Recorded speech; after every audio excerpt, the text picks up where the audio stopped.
Hello again. I am at Stift Heiligenkreuz Abbey. It's only a 15-minute drive from home, and I love to come here because it's very peaceful. It's very beautiful as well. The nature is stunning. This week it is a typical April weather because a couple of days ago we had 21 Celsius degrees and today only 1 Celsius degree, but it's fine. It feels fresh. It's also good for the garden when it rains. I will be trying now to get some glimpses for you and to give you some information about this wonderful space, this magical place, absolutely magical. So I will be going into the church and I will try to capture as much as I can from the surroundings as well. So follow me and I will be showing you all the beautiful corners. The term Cistercian derives from Cistercium, the Latin name for the locale of Citeaux near Dijon in eastern France. It was here that a group of Benedictine monks from the monastery of Molesme founded Citeaux Abbey in 1098 with the goal of following more closely the rule of Saint Benedict. By the end of the 12th century, the order had spread throughout what is today France, Germany, England, Wales, Scotland, Ireland, Spain, Portugal, Italy, Scandinavia, and Eastern Europe. The keynote of Cistercian life was a return to literal observance of the Benedictine rule. Rejecting some of the developments, the reformed-minded monks tried to live a monastic life as they thought it had been in Saint Benedict's time. In various points, they went beyond it, in austerity. The most striking feature in the reform was the return to manual labor, especially agricultural work in the fields, a special characteristic of Cistercian life. The Cistercians also made major contributions to culture and technology in medieval Europe. Cistercian architecture is considered one of the most beautiful styles of medieval architecture, and the Cistercians were the main force of technological diffusion in fields such as agriculture and hydraulic engineering. Stift Heiligenkreuz, which means the Abbey of Heiligenkreuz, is a beautiful and living Cistercian monastery close to Vienna, peacefully situated in the middle of Wienerwald, the Vienna woods. It is one of the most beautiful medieval monasteries in the world. It was founded in 1133 by Saint Leopold III of the House of Babenberg. Leopold's son, Otto, had been sent to Paris for an international education. Otto came in contact with Cistercian monks and soon decided to enter a Cistercian monastery. When Otto visited his father in Austria, he asked him to build a similar monastery for Lower Austria. This was the reason Saint Leopold built Heiligenkreuz, as well as Klosterneuburg to the northwest of Vienna. The monks welcome visitors and guests, more than 100,000 tourists who visit the abbey every year. Here you can see all the major architectural styles and artistic movements of the last 900 years. You can visit the grave of the man who kidnapped Richard the Lionheart, and you can breathe in the incense-scented air in the light-drenched Abbey Church and marvel at the dancing skeletons in the Chapel of the Dead. Heiligenkreuz is no dusty museum, it is a living and vibrant monastery. Monks live and work here, and they pray the divine office every day for the people of the 21st century. That means that you can hear the monks singing Gregorian chant here, you can attend Mass, you can pray, and you can make confession. As it says on our website, Stift Heiligenkreuz is the mystical heart of the Vienna woods, a harmony of nature and culture, a union of the medieval and the Baroque, a symphony of history and spirituality. This guide is written by a monk. It is an invitation to you. Come and see.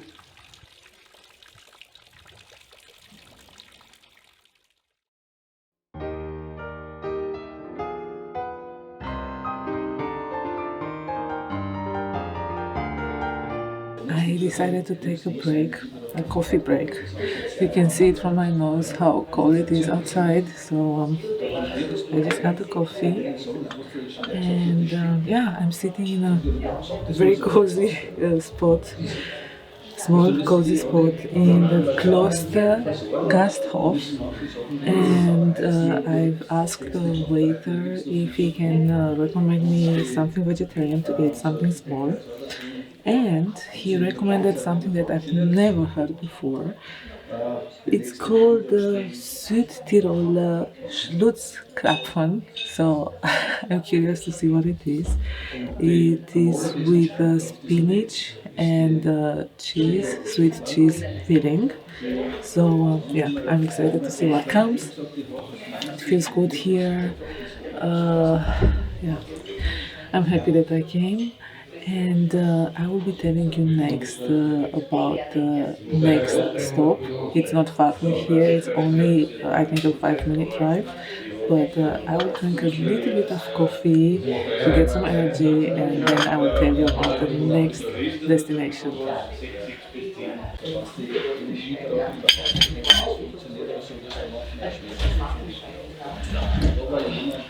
So, the next destination, I have to whisper because the table next to me got busy.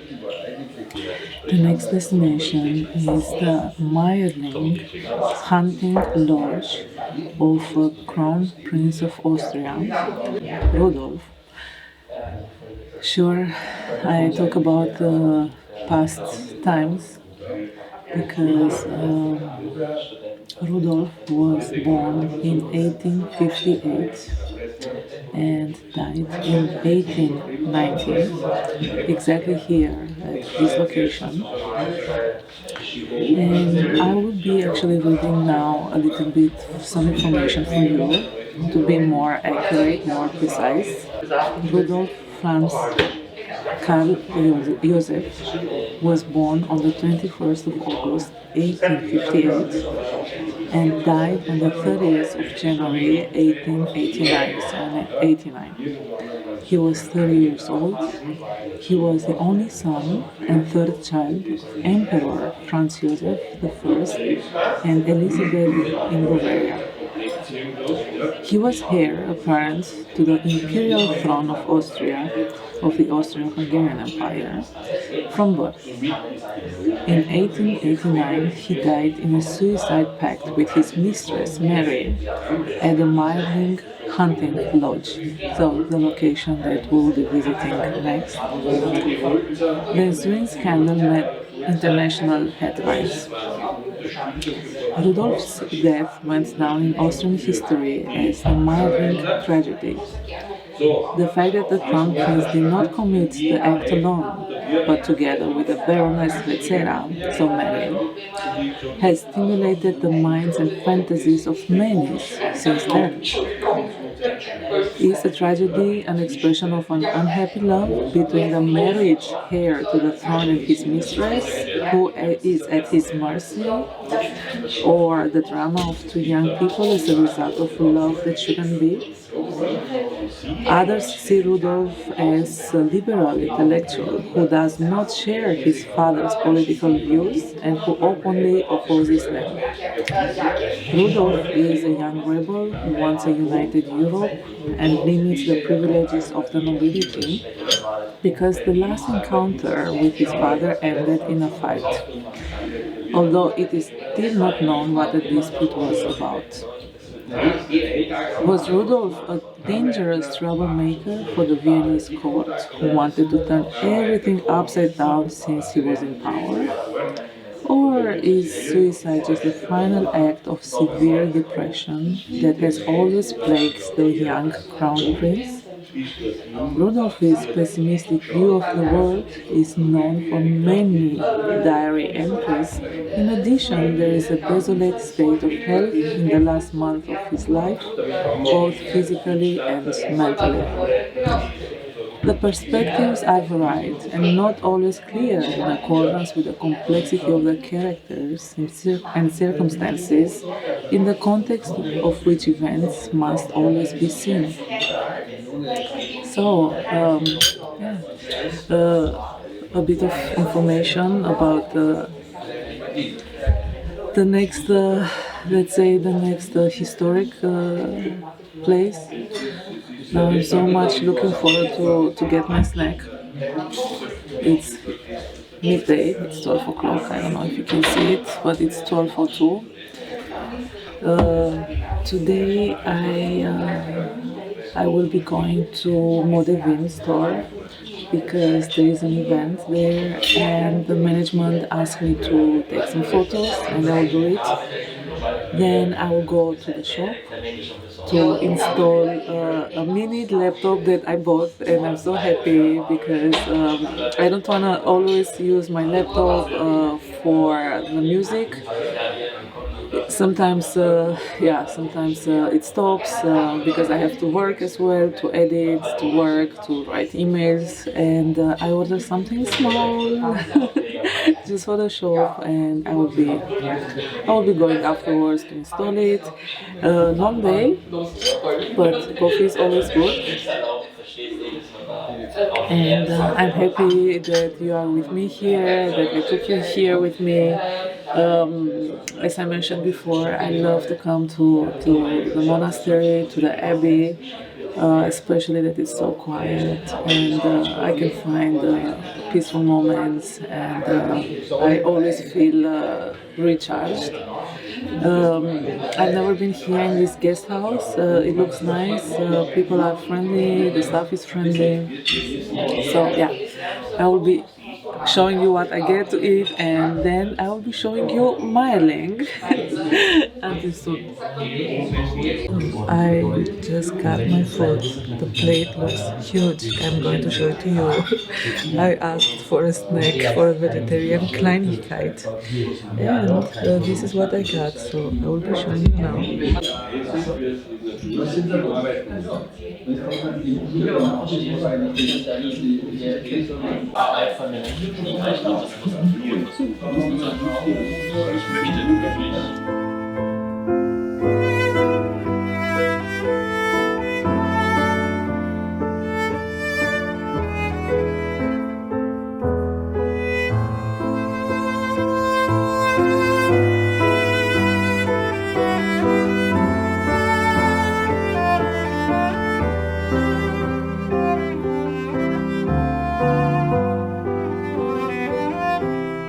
I arrived now in Mayerling. I hope that I can film a bit for you.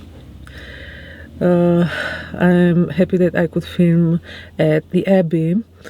Yeah, so it's always good to feel free to do what you like, to bring memories with you home or here on YouTube. I saw now a few monks at Abbey. They were dressed in white, and they were coming very close to me. They were passing by. They saw me filming and I didn't know how to greet them. How do you greet a monk? Hello, hallo, grüß Gott, guten Tag. So it felt a bit awkward for me, but each time I said grüß Gott, so greet God. I know how to greet in Romania, in Romanian, but here I felt a little bit blocked. The lunch was delicious. I asked the waiter to pack it for me because I couldn't finish it. The salad was one of the best green salads that I ever ate. I usually don't like when salad has vinegar. I don't like vinegar. I prefer natural lemon juice. This one had vinegar, but extremely a good flavor, very, very soft and not too strong. It didn't have sugar, or if it had, I didn't feel the sugar. Usually in Austria, you would put sugar in the salads. And the dumplings, even the whole car smells of butter. So the dumplings had natural farmer's butter, so not margarine. The whole lunch costed 12 euros only, and for sure I will get back there. It was a bit crowded. It was getting more crowded after I arrived, so I should not come around lunchtime or evening, so no dinner time, but in between I think it would be a good place to also sit, eat, and enjoy your surroundings. Yeah, so I hope that I can film a little bit here or take some photos. Today it is the first day that the museum reopened after the winter season. And yeah, I bought my ticket online, so I'm curious to see how everything looks like. I just parked right in front of the entrance, and yeah, see you soon.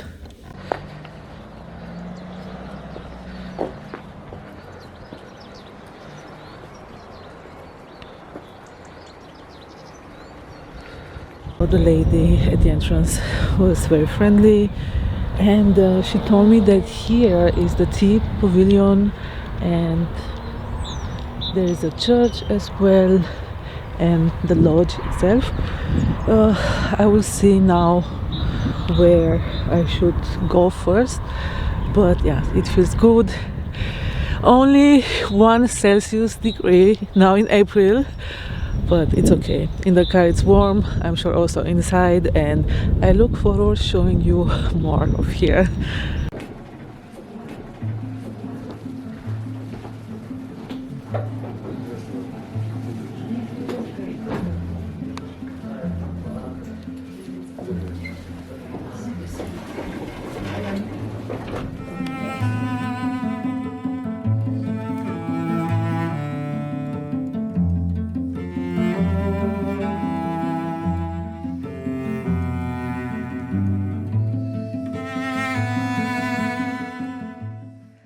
From his earliest childhood onwards, Rudolph was drilled systematically in preparation for his role as heir to the throne. He proved to be a sensitive child whose development was marked by the complicated relationships and tensions within the imperial family. Born on the 21st of August 1858 in Luxembourg Palace, south of Vienna, Rudolph was the third child and longed for son and heir of Emperor Franz Joseph and Empress Elizabeth. Rudolph was drilled by his father in soldierly virtues of discipline, obedience, and endurance, an approach that was at odds with the child's delicate constitution and sensitive disposition. The very next day after his birth, the infant was appointed commander of an infantry regiment by his proud father, and at the age of 2, Rudolph wore his first military uniform. The boy's upbringing and education was accordingly entrusted to a high-ranking officer, Major General Count Leopold Gondrecourt.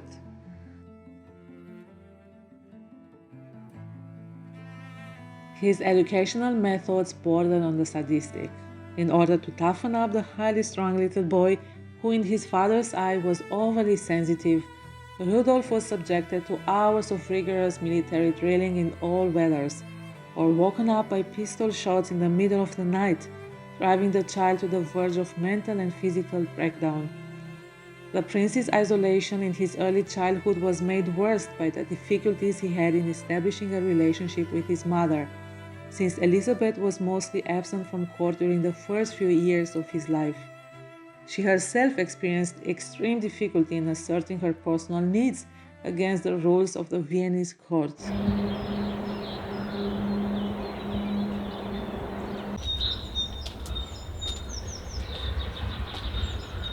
Marie Alexandrine Frein von Vetsera, born on the 19th of March 1871, known by the English form of her name Mary, her maternal grandfather's second wife was English, was the third child of Albin von Vetsera, a diplomat in foreign service at the Austrian court, and his much younger wife Helene, also known as Eleni Baltazi, a member of a wealthy Greek noble family from the island of Chios, then part of the Ottoman Empire. Albin, who was made a baron in 1870 by the Emperor Franz Joseph, was 22 years older than his young and socially ambitious wife. Mary had 3 siblings, Joanna, known as Hannah, Ladislaus, and Franz Albin. Both of Helene's sisters had married counts, and Mary and her sister were expected to raise the family's social status by continuing the tradition of marrying into families of importance. Given her mother's ambitions for her and the fact that Rudolph was married to Princess Stephanie of Belgium, her family and friends found this liaison foolish and potentially socially compromising for her family as well.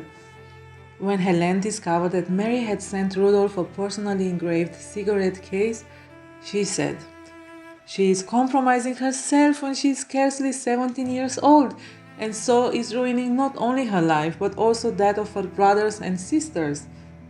Mary and Rudolph were found dead by apparent suicide at his hunting lodge in Mayerling.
I will be stopping home to get a warmer coat, and then I will be going to the farmers market.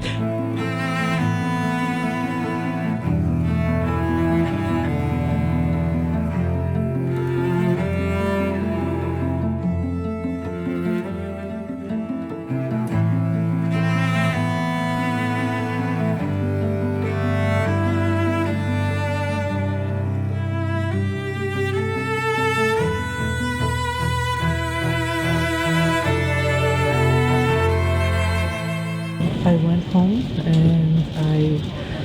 my coat. I took this wool collar that was custom made for me. I'm now in the train and I will stop at the farmer's market. It is exactly besides the train station. It's called Pulkersdorf.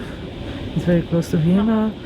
So it's on my way. I'm planning to buy some butter and cheese from the farmers and to see what else the farmers have there today.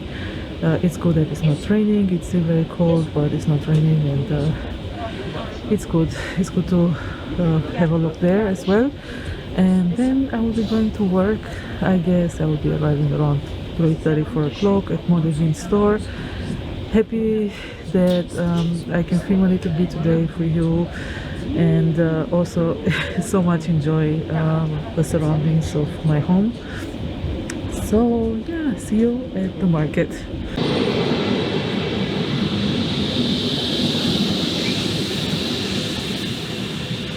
I just arrived in the village that is hosting the farmers market every Friday.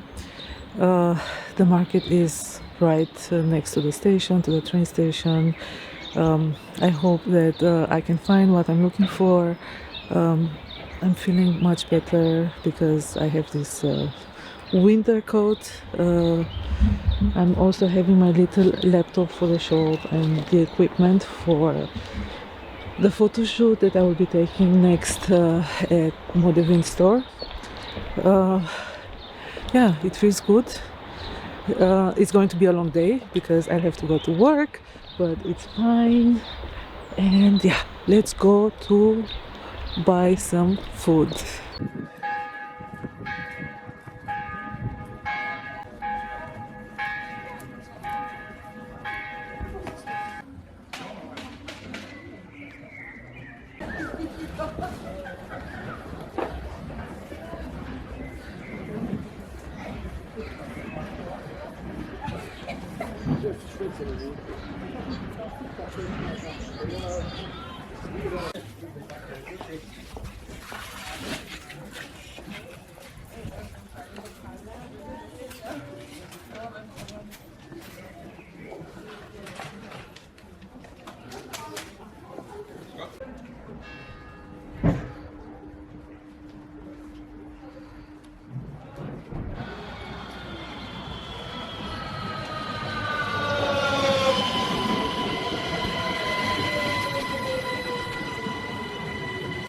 I just arrived at Modevin store.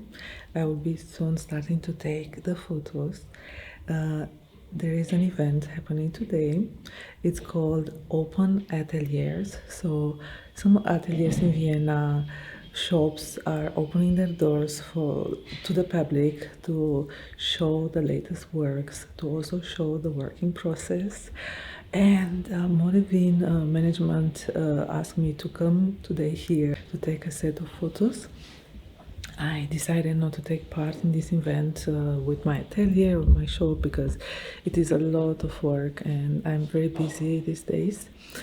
I'm taking now a minute to thank you for accepting my invitation to spend some time with me in Lower Austria, near the village where I moved almost 3 years ago.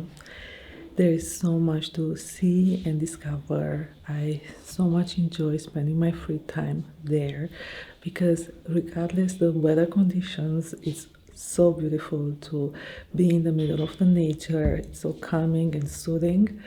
And I also wish to thank you for being part of my community. You are 760 already, and I'm so happy every time I see the notification bell from YouTube that one of you is joining or joined the platform, joined this community. And my next episode will be about the 1 year YouTube anniversary. Time is flying. I have something in mind. I didn't film it yet. So it's April. It will happen this month. And yeah, stay around. Thank you. I kiss you. Please take good care of yourself. Take good care of your dear ones. See you very, very soon again. Bye.